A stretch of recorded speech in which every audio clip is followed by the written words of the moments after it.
Assalamualaikum warahmatullahi wabarakatuh. Selamat malam semuanya. Perkenalkan, nama saya Nita Suatana Fauzia. Kalian bisa manggil saya Zia.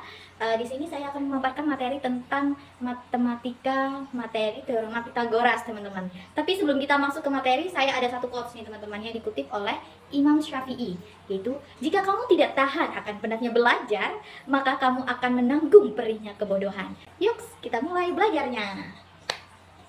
Oke teman-teman, kita masuk ke laptop sini ya, kita melihat ke PPT. Materi yang akan saya bahas adalah terkait teorema Pitagoras. Untuk teorema Pitagoras sendiri, kalian tahu nggak ini tokoh siapa? Ada yang tahu? Ya, oke, betul sekali. Jadi ini adalah Bapak Pitagoras. Beliau ini adalah penemu dari teorema Pitagoras, teman-teman. Dan Bapak Pitagoras ini menemukan bilangan. Oleh karena itu beliau itu disebut Bapak Bilangan, karena beliau juga menemukan bilangan triple Pitagoras. Nah, bilangan triple Pitagoras itu seperti apa, teman-teman? Nah, nanti kalian itu ada, teman-teman, nanti ada kalian bisa menghafalkan juga untuk bilangan triple Pitagorasnya itu apa aja. Nah, itu nanti saya kasih clue sedikit. Tapi nanti kita akan lebih ke arah materinya untuk teorema Pitagorasnya, oke? Yang cewek punya standar cowok seperti ini, kalau yang cowok ingin standar cewek kayak gini. Pitagoras juga punya standar. Standarnya apa? Dia bisa digunakan di bidang apa? Oke, dia hanya bisa di bidang segitiga, ya. Segitiga apa? Segitiga siku-siku. Nanti kita akan bahas. Ini adalah satu gambar ya, teman-teman. Teman-teman bisa melihat di gambar 6.2 nya, teman-teman. Nah, ini ada gambar persegi, luas persegi. Ini kita bisa tahu luas persegi ini itu berapa. Itu bisa tahu. Dan teman-teman itu bisa tahu juga dari segitiga yang ada di dalamnya itu berapa. Itu ada, teman-teman. Nah, ini bisa disimak ya. Langsung aja. Nah, di sini itu nanti kita itu bisa melihat kalau segitiga yang ada di dalamnya itu adalah segitiga siku-siku, teman-teman. Tapi nanti akan memunculkan ya. Jadi dari perhimpitan atau dari perhimpitannya antara bidang persegi, tiga persegi itu dia membentuk segitiga. Nah, dari situ kita itu bisa tahu, teman-teman, sisi tegaknya itu nanti berapa, sisi miringnya itu berapa. Nah, karena itu dia itu memanfaatkan itu. Jadi istilahnya gini, untuk mencari teorema Pitagoras kita itu bisa langsung pakai rumus teorema Pitagoras. Rumusnya apa sih, teman-teman? Nah, rumusnya itu adalah A kuadrat plus B kuadrat sama dengan C kuadrat. A kuadrat itu sisi yang mana? Sisi yang bawah itu sisi yang terpendek, terus sisi yang lainnya, dan C itu adalah sisi miring atau sisi terpanjang. Oke. Nah, untuk memastikan kebenarannya atau ketidakbenarannya itu nanti kita bisa menggunakan beberapa pengujian, teman-teman. Tapi di sini saya akan lebih menekankan untuk teorema Pitagoras ini kita bahas di tingkat SMP dulu ya, teman-teman, biar tidak semakin kompleks. Jadi intinya itu untuk menghitung teorema Pitagoras, teman-teman itu bisa memanfaatkan rumus ini. Rumusnya apa? Rumusnya A kuadrat plus B kuadrat sama dengan C kuadrat. Itu kalau kita mencari C-nya. Kalau mencari A-nya itu apa? Gimana? A kuadrat sama dengan C kuadrat dikurangi B kuadrat. B-nya geser ke kanan. Terus kalau B kuadrat berapa? B kuadrat sama dengan C kuadrat dikurangi A kuadrat. A-nya geser ke kanan. Jadi negatif. Oke. Lanjut. Kita lanjut ya. Jadi itu tadi terkait rumusan Pitagoras. Konversi atau keterbalikan teorema Pitagoras. Keterbalikannya itu apa sih? Pembuktiannya itu ada pembuktian kontekstual, teman-teman. Nah, secara umum itu segitiga itu ada berapa macam sih, teman-teman? Oke, ada 3. Apa aja? Ya, jadi segitiga itu ada berdasarkan sudutnya dan juga berdasarkan sisinya. Jadi kalau berdasarkan sisinya itu ada 3, segitiga sama sisi, sama kaki, dan juga segitiga sebarang. Tapi kalau berdasarkan sudutnya juga ada 3, teman-teman. Apa aja? Segitiga siku-siku, lancip, dan juga segitiga tumpul. Oke. Nah, tadi kan kita tahu nih kalau teorema Pitagoras itu hanya bisa dimanfaatkan di segitiga siku-siku, teman-teman. Nah, berarti kalau di segitiga lancip dan tumpul tidak bisa dong. Ya, betul. Jadi karena kenapa? Karena dia itu nanti akan memunculkan bukan sama dengan, teman-teman, tapi lebih ke kalau lancip dia nilainya akan kurang dari, kalau tumpul maka nilainya akan lebih dari. Jadi C kuadrat kurang dari A kuadrat plus B kuadrat itu kalau lancip, karena dia sudutnya kurang dari 90 derajat, teman-teman. Tapi kalau tumpul dia nilainya akan lebih besar. Jadi C kuadrat lebih besar dari A kuadrat plus B kuadrat. Nah, ini adalah pertidaksamaan, bukan persamaan. Jika A dan B dan C adalah panjang sisi ABC dengan C sisi terpanjang dan berlaku C kuadrat sama dengan A kuadrat plus B kuadrat, maka pasti, ini sudah pasti, maka pasti segitiga tersebut adalah segitiga siku-siku. Udah, tidak bisa diganggu gugat. Jadi untuk kalau sama dengan itu pasti dia itu segitiga siku-siku. Tapi kalau dia memunculkan pertidaksamaan, kalau dia kurang dari maka dia akan segitiga lancip, tapi kalau lebih dari dia akan segitiga tumpul. Ini ada salah satu contoh teman-teman. Segitiga disajikan di samping. Oke, kita dicari nilai X-nya. X-nya berapa nih sisi miringnya? Diketahui ada 6 dan juga 8. Nah, caranya tadi gimana? Karena dia segitiga siku-siku, maka dia akan memunculkan persamaan. Oke, sisi terpanjangnya nanti akan bersamaan. X kuadrat sama dengan, oke, ya berarti X kuadrat sama dengan 8 kuadrat plus 6 kuadrat. Nah, itu dijumlah teman-teman. Nah, diketahui nanti hasilnya X kuadrat sama dengan 64 plus 36 sama dengan 100. Nah, X-nya berapa? Akan 100 berapa? Itu 10. Nah, cara yang di bawahnya juga sama teman-teman, tapi yang di bawah ini bukan sisi terpanjangnya yang dicari. Jadi dibalik aja gitu ya kan. Jadi kan sisi terpanjangnya sama dengan 5 kuadrat ditambah Y kuadrat. Nah, itu nanti bisa langsung dimasukkan aja. 13 kuadrat berapa? Yaitu 169 sama dengan 25 ditambah Y kuadrat. Ya, berarti Y kuadratnya berapa? Y-nya tetap. Nanti yang geser 25-nya, dia geser ke seberangnya sama dengan, maka dia menjadi negatif. Y kuadrat sama dengan 169 dikurangi 25. Berarti berapa teman-teman? Yes, 144. Tapi ini masih belum itu ya teman-teman, masih belum Y-nya. Jadi perlu kita akar dulu. Nilainya berapa? 12. Oke. Jadi ini ada dua cara ya. Jadi ada yang dimasukkan, tetap diaplikasikan C kuadrat sama dengan A kuadrat plus B kuadrat, tapi tetap diposisikan. Nanti kita tinggal geser aja di akhir. Tapi juga ada langsung. Nah, langsungnya di mana? Yang di sampingnya itu Y kuadrat sama dengan C kuadrat dikurangi A kuadrat. Itu jadi langsung Y-nya itu sama dengan 13 kuadrat dikurangi 5 kuadrat. Nah, itu langsung ketemu gitu. Masuk ke sudut-sudut istimewa. Jadi gini teman-teman, sudut itu tuh ada yang istimewa, ada yang nggak istimewa ya Kak berarti. Gimana ya? Kayak kamu sama dia pasti kan ada yang istimewa, ada yang enggak. Iya. Oke. Nggak boleh baper ya teman-teman. Kita belajar, kita senang-senang aja. Jadi di sini ada perbandingan segitiga siku-siku. Nah, perbandingan segitiga siku-siku. Siku-siku itu pasti ada 90 derajat kan teman-teman. Nah, segitiga itu sudutnya itu ada pasti dia 180 totalnya. Total segitiga totalnya itu sudutnya 180. Kalau dia itu lingkaran berarti dia 360. Oke.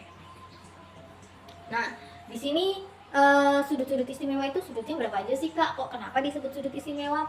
Karena dia itu sudut istimewa, disebut sudut istimewa yang pertama dia itu sering kita jumpai nanti sampai mulai SMP ini, SMA pun pasti akan ketemu lagi, kuliah pun kalau kalian masuk matematika atau teknik ya itu pasti akan ketemu lagi dengan terkait aplikasi teorema Pitagoras sudut istimewa ini ya.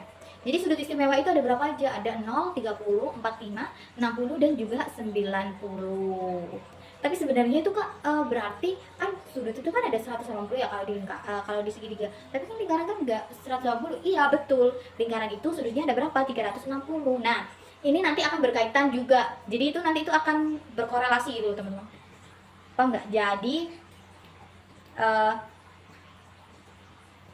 ini saya akan munculkan ya, ini bisa dilihat teman-teman. Jadi itu di dalam trigonometri table atau tabelnya trigonometri itu tuh memang untuk sudut itu tuh totalnya 360 derajat, tapi dia itu nanti ada dibagi-bagi kuadrat teman-teman. Jadi ada kuadrat 1 itu berapa? 0 sampai 90 derajat, karena kan gini kan nanti bentuk gini kan teman-teman. Jadi ini kuadrat 1, kuadrat 2, kuadrat 3, kuadrat 4, jadi kayak gitu ya. Jadi itu nanti bentuk kayak lingkaran gitu, nanti 1, 2, 3, 4 ya, langsung muter gini.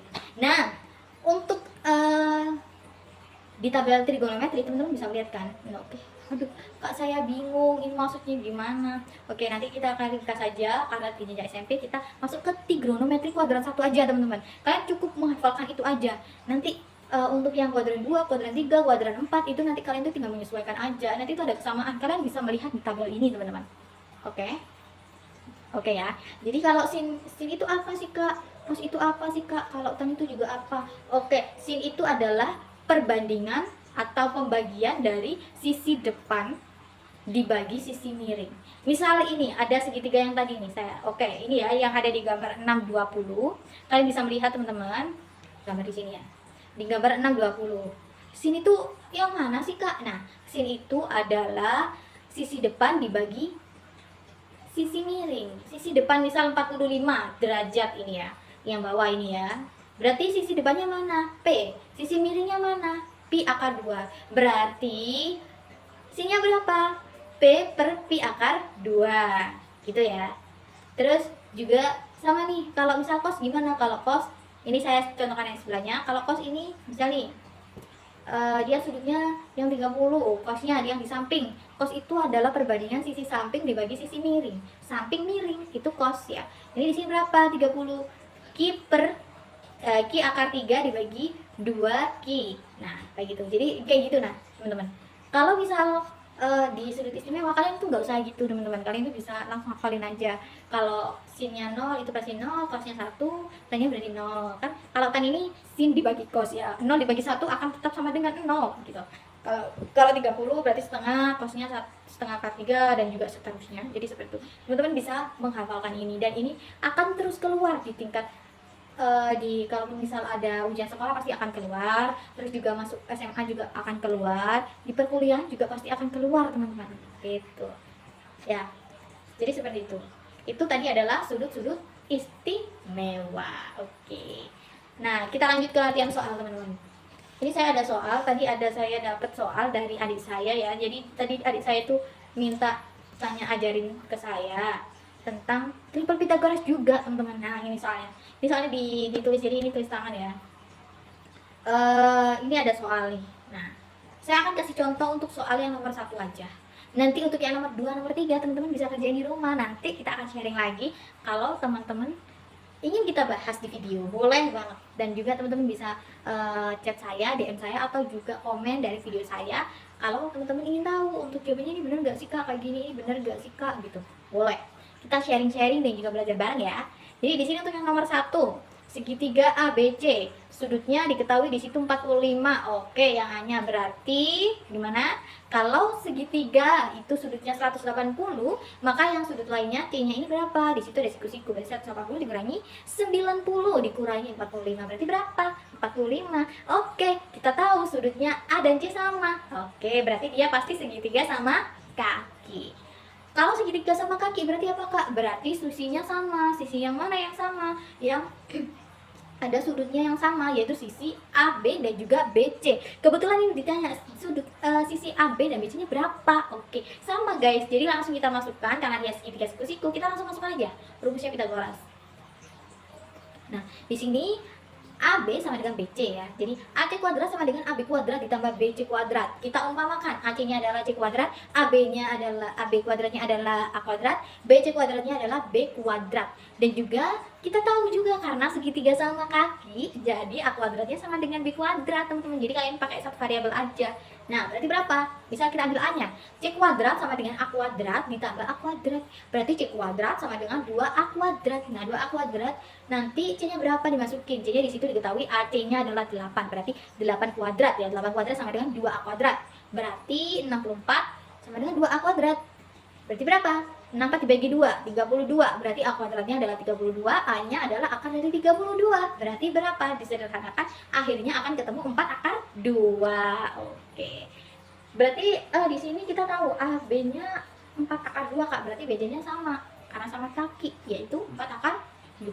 Nanti kita bisa tahu teman-teman, dari sisi-sisi yang sudah tahu, dari sudutnya tadi, sudutnya pertama tahu kan, terus sisinya juga tahu juga. Nah, kita akan masuk ke luasnya, bisa ngitungin luasnya segitiga apa, setengah kali alas kali tinggi, langsung kita masukkan aja gitu. Kelilingnya berapa, kita masukkan juga kayak gitu. Jadi gitu ya teman-teman ya. Jadi teman-teman seperti itu. Oke, mungkin itu aja pembahasan dari saya. Mohon maaf apabila ada kurang atau lebihnya, saya mohon maaf sebesar-besarnya. Semoga bermanfaat. Saya sampaikan terima kasih juga kepada kakak HRD-nya yang telah memberikan saya kesempatan untuk menjalani micro teaching dalam pengajaran ya, yang saya ambil terkait mata pelajaran matematika untuk materi teorema Pythagoras. Saya berharap sekali video saya ini bermanfaat untuk ditonton semua orang juga, dan juga saya berkesempatan untuk menjadi salah satu bagian dari tutor. Mungkin itu. Oke. Pendidikan itu merupakan investasi terbaik untuk masa depan. Dengan pendidikan, kalian akan tetap jaya gemilang. Semangat belajar, semangat belajar. Mungkin itu aja penyampaian dari saya. Terima kasih. Wassalamualaikum warahmatullahi wabarakatuh. See you next time.